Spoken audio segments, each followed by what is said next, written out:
Hello friends, NS education YouTube চ্যানেলে সবাইকে welcome জানাই নতুন একটি ভিডিও উপস্থাপনার মাধ্যমে।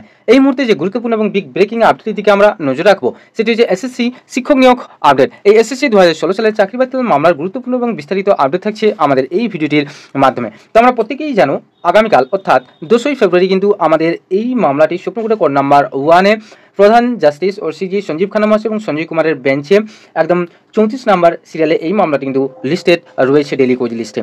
তো এই মামলার অফিসিয়াল রিপোর্ট মানে এসএসসি 2016 প্যানেল বাতিল মামলার অফিসিয়াল রিপোর্টে কি বলা হয়েছে তাও আমরা অনস্ক্রিনে জেনে নেওয়ার চেষ্টা করব সুপ্রিম কোর্টের অফিসিয়াল ওয়েবসাইট থেকে।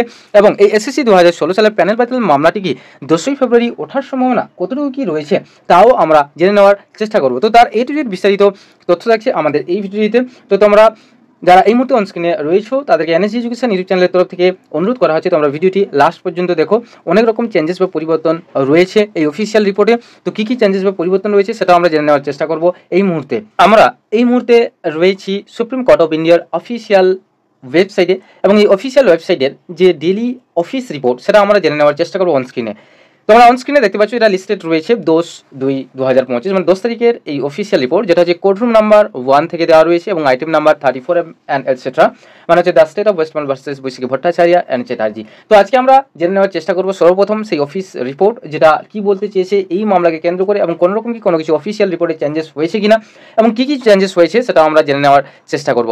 প্রথমে যে চেঞ্জেসটা বলে দিই সেটা হচ্ছে কিছু নতুন এসএলপি মামলা এই অফিস রিপোর্টে কিন্তু অ্যাড হয়েছে, যেটা তোমাদেরকে গত দিনের ভিডিওতে কিন্তু দেখিয়েছিলাম। এখানে তোমরা অনস্ক্রিনে দেখতে পাচ্ছ petition for special leave to appeal or civil, যেখানে এখানে এসএলপি মামলার সব নাম দিয়ে দেওয়া রয়েছে বা এসএলপি মামলার যে নাম্বারগুলো দেওয়া রয়েছে এবং ইনলেকিউটরি অ্যাপ্লিকেশন নাম্বার তোমরা অনস্ক্রিনে দেখতে পাচ্ছ। এবার যদি আমরা একের পর এক স্ক্রোল ডাউন করে মানে স্ক্রোলিং আপ করে যদি যাই তাহলে আমরা দেখতে পাবো প্রথমে যেটা রয়েছে যে অফিস রিপোর্ট। এই অফিস রিপোর্ট যেটা তোমরা অনস্ক্রিনে দেখতে পাচ্ছ যে the state of West Bengal versus Baishakhi Bhattacharya ও চ্যাটার্জি, এই যে অফিস রিপোর্ট তোমাদের সামনে অনস্ক্রিনে এই মুহূর্তে তুলে ধরার চেষ্টা করছি, যেটা ব্রিফলি খুবই সংক্ষেপে তুলে ধরবো যাতে ভিডিওটি কোনোরকমভাবে অনেক বিশাল আকার না হয়। তো প্রথমে আমরা দেখে নেব অফিস রিপোর্টে কী বলেছে। The matters above mentioned were listed before the Honorable Court on 16/7/2024 with office report dated 15/7/2024 when the court was pleased to inter alia pass the following order। তাহলে কি বলছে যে উপরে উল্লেখিত বিষয়গুলি মানে 16/7/2024 তারিখের অফিস রিপোর্টের সাথে 15/7/2024 তারিখের মাননীয় আদালতের সামনে তালিকাভুক্ত করা হয়েছিল যখন আদালত অন্যান্য বিষয়ের সাথে নিম্নলিখিত আদেশটি পাস করার জন্য সন্তুষ্টি অনুভব করেছিল। তো প্রথম কি দিয়েছে, প্রথম যেটা রয়েছে যে permission to file the special petition is granted, বিশেষ ছুটির পিটিশন ফাইল করার অনুমতি দেওয়া হয়েছে। 2 নম্বর কি দিয়েছে যে notice shall issue in all cases where notice is not issued thus far, যে এখনো পর্যন্ত নোটিশ জারি করা হয়নি এমন সমস্ত ক্ষেত্রে নোটিশ জারি করতে হবে। 3 নম্বর no counter affidavit has been filed till date in the event that any of the respondents seek to file their counters they shall do so on or before 30 July 2024. If no counter is filed by then the right to file a counter affidavit shall stand closed and the proceedings shall be conducted on the basis of the record as it stands। তাহলে 3 নম্বরটা কি বলা রয়েছে যে এখনো পর্যন্ত বা আজ পর্যন্ত কোনো পাল্টা হলফনামা দাখিল করা হয়নি। যদি উত্তরদাতাদের কেউ তাদের কাউন্টার ফাইল করতে চায় অর্থাৎ রেসপন্ডেন্টদের মধ্যে থেকে কেউ যদি কাউন্টার ফাইল করতে চায় তাহলে তারা 30 জুলাই 2024 আগে তা করবে। যদি ততক্ষণে কোনো কাউন্টার দাখিল না করা হয় তাহলে একটি পাল্টা হলফনামা বা একটি পাল্টা কাউন্টার অ্যাফিডেভিট দাখিল করার অধিকার কিন্তু বন্ধ হয়ে যাবে এবং রেকর্ডের ভিত্তিতে এই যে কার্যক্রম পরিচালনা করা হবে যেমনটি এই মুহূর্তে দাঁড়িয়ে রয়েছে বা স্ট্যান্ড যেটাকে বলা যেতে পারে। এবং 4 নম্বরটা কি বলা রয়েছে তোমরা প্রত্যেকেই ভালোভাবে বোঝার চেষ্টা করবে। 4 নম্বর যেটা রয়েছে যে broadly speaking it has emerged from the submission of the council on both the sides that the principal submissions in relation to the present batch of cases would comprise of the following. তাহলে এখানে কি বলা রয়েছে যে ব্যাপকভাবে ওটা বলা যাচ্ছে মানে ব্রডলি স্পিকিং যেটা ব্যাপকভাবে বলতে গেলে উভয় পক্ষের যে কৌশলীগুলি বা অ্যাফিডেভিটগুলি যেগুলো দাখিল থেকে এটি উঠে এসেছে যে বর্তমান যে কোর্সের যে মামলাগুলির সাথে সম্পর্কিত প্রধান যে দাখিলাগুলি যেটা হচ্ছে প্রধান যে অ্যাফিডেভিটগুলি নিম্নলিখিত এই সমস্ত বোর্ডকে কেন্দ্র করে গঠিত হবে। যেরকম প্রথম হচ্ছে কি the government of West Bengal, Paschimbanga সরকার, the West Bengal central school service commission এবং West Bengal board of secondary education, Paschimbanga কেন্দ্রীয় স্কুল পরিষেবা কমিশন এবং পশ্চিমবঙ্গ মধ্যশিক্ষা পর্ষদ। আর 3 নম্বর কি যে original petitioners before the high court who are not selected representing class 9, 10, 11, 12 and group C, group D and similarly situated person. তাহলে কি যে উচ্চ আদালতের সামনে আসল আবেদনকারী যারা নির্বাচিত নয়, মানে শ্রেণী নবম, দশম, একাদশ, দ্বাদশ এবং গ্রুপ সি, গ্রুপ ডি প্রতিনিধিত্ব করে এবং একইভাবে অবস্থানকারী ব্যক্তি তারা। এবং 4 নম্বর কি যে persons whose appointments have been cancelled by the judgement of high court. তাহলে কি বলছে যে হাইকোর্টের রায়ে যাদের নিয়োগ বাতিল করা হয়েছে তারা। আর কি বলছে এখানে আরেকটু আমরা স্ক্রলিং করে চলে যাব এবং 5 নম্বরটা যেটা বলতে চাইছে যে the central bureau of investigation, the central bureau of investigation মানে হচ্ছে তোমার সিবিআইদের তরফ থেকে সেই রিপোর্টগুলো দাখিল করতে হবে।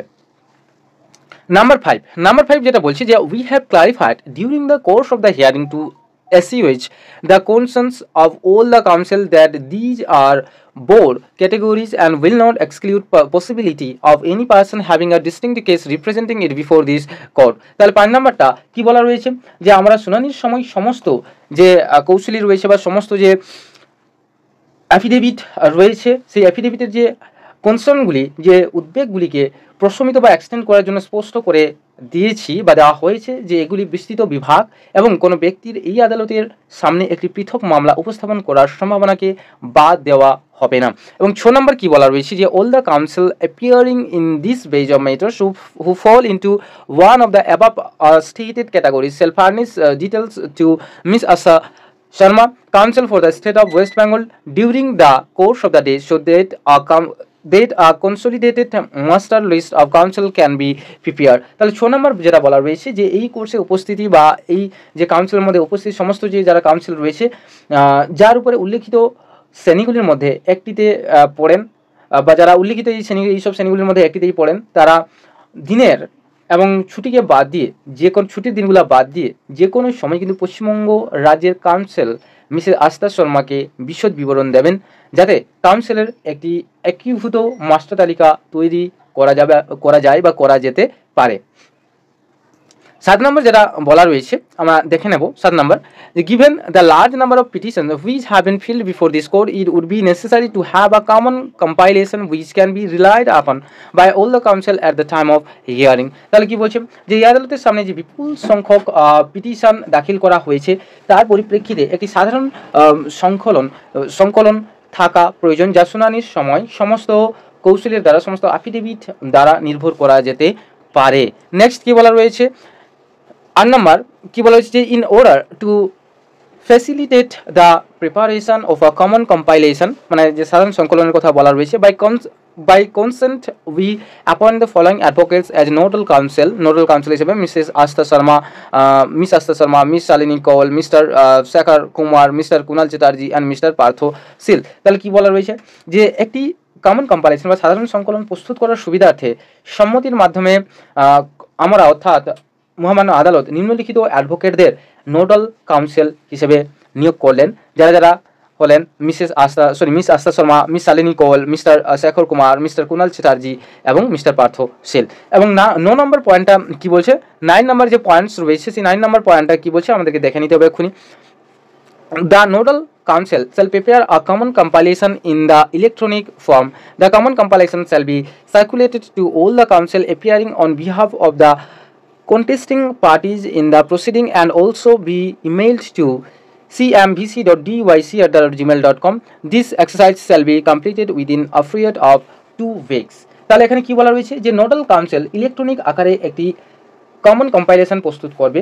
সেই কমন কম্পাইলেশন বা সেই সাধারণ সংকলনটি কার্যপ্রণালীতে প্রতিদ্বন্দ্বী পক্ষের পক্ষে উপস্থিত সমস্ত যে কৌশলীদের বা অ্যাফিডেভিটদের কাছে যারা অ্যাফিডেভিট করেছে তাদের কাছে বা কাউন্সিলদের কাছে প্রচার করা হবে এবং এই যে নির্ধারিত যে ইমেল অ্যাড্রেস দেওয়া রয়েছে এই নির্ধারিত ইমেল অ্যাড্রেসে ইমেল করা হবে এবং এই প্রক্রিয়াটা চলবে বা এই কার্যপ্রণালীটি কিন্তু 2 সপ্তাহের মধ্যে কিন্তু প্রত্যেকেই সম্পন্ন করতে হবে। এবং 10 নম্বর কি দিয়েছে যে council appearing for the above categories will be at liberty two file there submission not exceeding 5 pages each. We request all counsel appearing for a given categories to prepare one set of submission. However, it is clarified that one computer affidavit one counter affidavit the alone will be filed in the lead matter. তাহলে কি বলছে যে council এফিয়ারিং করা রয়েছে, council যারা যে উপযুক্ত বিভাগগুলির জন্য উপস্থিত হওয়া কাউন্সিলরা তাদের জমা দেওয়ার জন্য স্বাধীন থাকবেন, যা প্রতিটি 5 পৃষ্ঠার বেশি হবে না। তো আমরা অর্থাৎ মহামান্য আদালত একটি প্রদত্ত বিভাগের জন্য উপস্থিত সমস্ত পরামর্শদাতাকে এক সেট জমা দেওয়ার জন্য অনুরোধ করেছেন। তো যাই হোক, এটি স্পষ্ট করা হয়েছে যে নেতৃত্বের বিষয়ে একটি পাল্টা হলফনামা বা পাল্টা কাউন্টার অ্যাফিডেভিট কিন্তু দাখিল করা হবে। Number 11, the proceeding shall be listed for final hearing on 6 August 2024। এই কার্যধারা 6 আগস্ট 2024 তারিখে চূড়ান্ত শুনানির জন্য তালিকাভুক্ত করা হবে। The matters were lastly listed before the Honorable Court on 27/1/2025 when the following order was pleased। তাহলে কি বলা রয়েছে যে এই ম্যাটারটি কিন্তু 27/1/2025 তারিখের শেষ পর্যন্ত কিন্তু মাননীয় আদালতের সামনে তালিকাভুক্ত করা হয়েছিল যখন নিম্নলিখিত আদেশটি গৃহীত হয়েছিল। তো তোমরা দেখতে পাচ্ছ এই যে নিম্নলিখিত আদেশ কোন কোনগুলা বা কী কীগুলা ছিল তোমাদের সামনে অন স্ক্রিনে দেখিয়ে দিই। যেটা ইন্টারলোকিউটরি অ্যাপ্লিকেশন নাম্বার দেওয়া রয়েছে for transposition filed on behalf of respondent number 23 is allowed. তো amended memo of party shall be file released on, যেটাকে করা রয়েছে 10/2/2025 এর 2টা PM, মানে ঠিক পোস্ট লঞ্চের পরে কিন্তু লাঞ্চের পরে কিন্তু আমাদের এই মামলাটি সুপ্রিম কোর্টের কোর্ট নাম্বার 1-এ কিন্তু উঠতে চলেছে। তো এটাই ছিল সেই অফিসিয়াল রিপোর্ট বা অফিস রিপোর্ট আমাদের 2016 সালের SSC 2016 সালের প্যানেল বাতিল মামলার। তো এবারই আমরা একটু সুপ্রিম কোর্টের যে অফিসিয়াল আপডেট নিয়ে নেব এই মামলাকে কেন্দ্র করে কি হয়েছে কি না হয়েছে। আলটিমেটলি আগামীকাল এই মামলাটিকে সুপ্রিম কোর্টের কোর্ট নাম্বার 1-এ উঠতে পারে, তো সেটাও আমাদের জানার আছে। তো জেনে নেওয়ার চেষ্টা করব সুপ্রিম কোর্টের কোর্ট নাম্বার 1 থেকে, সেই সুপ্রিম কোর্টের অফিসিয়াল ওয়েবসাইট থেকে আপডেট নিয়ে নেব। SSC 2016 সালের প্যানেল বাতিল মামলাকে কেন্দ্র করে যদি আমরা এর অফিসিয়াল আপডেট সুপ্রিম কোর্টের অফিসিয়াল ওয়েবসাইট থেকে যদি নিতে চাই তাহলে ওটাই হচ্ছে তার অফিসিয়াল আপডেট। তোমরা অন স্ক্রিনে যেটা দেখতে পাচ্ছ এই মামলাটি 10/2/2025 কিন্তু লিস্টেড অবস্থায় রয়েছে এবং 34 নম্বর সিরিয়ালে কিন্তু লিস্টেড অবস্থায় রয়েছে এবং কোটার সময় ঠিক দুপুর 2টোর সময়, অর্থাৎ আগামীকাল অর্থাৎ সোমবারের দিন মানডের দিন কিন্তু ঠিক দুপুর 2টো থেকে কিন্তু তোমরা সেই হিয়ারিংটি শুনতে পাবে এবং এই মামলাটি আগামীকাল সুপ্রিম কোর্টের কোর্টরুম নাম্বার 1-এ ওঠার সম্ভাবনা 100 to 110% রয়েছে। কারণ আমরা জানি এই মামলাকে কোনোরকমভাবে আর CJI এর বেঞ্চ কোনোরকমভাবে কিন্তু অবহেলা করছে না, এই মামলাকে যত তাড়াতাড়ি চাইছেন এর ফাইনাল হিয়ারিং করিয়ে দেওয়ার জন্য। তো তোমাদেরকে বলি এই মামলাটি আগামীকাল অর্থাৎ সোমবারের দিন কিন্তু 100% উঠছে এবং এই মামলাকে কেন্দ্র করে আমরা অর্থাৎ NSC এডুকেশন ইউটিউব চ্যানেল থেকে পুরো একদম সকাল 10:30 থেকে লাইভ ব্রডকাস্টিং চলবে সুপ্রিম কোর্টের কোর্ট নাম্বার 1 থেকে। তাছাড়া সুপ্রিম কোর্টের কোর্ট নাম্বার 11 থেকে কিন্তু প্রাইমারি 20/22 DLED মামলাকে কেন্দ্র করে লাইভ হিয়ারিং চলবে। তো তোমরা সেই লাইভ হিয়ারিংগুলোকে দেখে নেবে, যারা যে মামলাটির সঙ্গে কিন্তু যুক্ত তারা সেই মামলার লাইভ হিয়ারিং তোমরা কিন্তু দেখে নেবে। তো তোমাদের যদি আমাদের এই ইনফরমেশনটি বা এই ভিডিওটি ভালো লেগে থাকে তাহলে অবশ্যই একটু লাইক করবে, যদি ইনফরমেটিভ মনে হয়ে থাকে তাহলে অবশ্যই নিজের ফ্রেন্ড সার্কেলের মধ্যে সার্কুলেট করে দেবে এবং যদি আমাদের চ্যানেল নতুন হয়ে থাকে তাহলে অবশ্যই চ্যানেলটিকে সাবস্ক্রাইব করে পাশে থাকা বেল আইকনটিকে প্রেস করে রাখবে। আর যদি তোমাদের কোনো কিছু মন্তব্য থাকে এই SSC 2016 সালের প্যানেল বাতিল মামলাকে কেন্দ্র করে তাহলে অবশ্যই আমাদের যে কমেন্ট সেকশন রয়েছে সেখানে তোমাদের মূল্যবান কমেন্টটি করে যাবে। আর আগামীকাল তোমরা আমাদের যে লাইভ ব্রডকাস্টিং হবে আমাদের চ্যানেলে ঠিক 10:30 থেকে তোমরা দেখতে থাকো। যদিও তোমরা প্রত্যেকেই জানো যে আমাদের এই মামলাটি কিন্তু 2টো থেকে রয়েছে, তো আগে থেকে জয়েন না করলে কিন্তু আমরা জয়েন করতে পারবো না, তাই আমাদেরকে 10:30 থেকে লাইভ টেলিকাস্টিংটা করতে হচ্ছে। তো আজকে এই পর্যন্ত, পরবর্তী আরেকটা নতুন এবং জেনুইন আপডেট নিয়ে দেখা হচ্ছে পরবর্তী দিনের একটা ভিডিওর মাধ্যমে। So thank you for watching and thank you for listening. Have a nice day. Tata, bye by.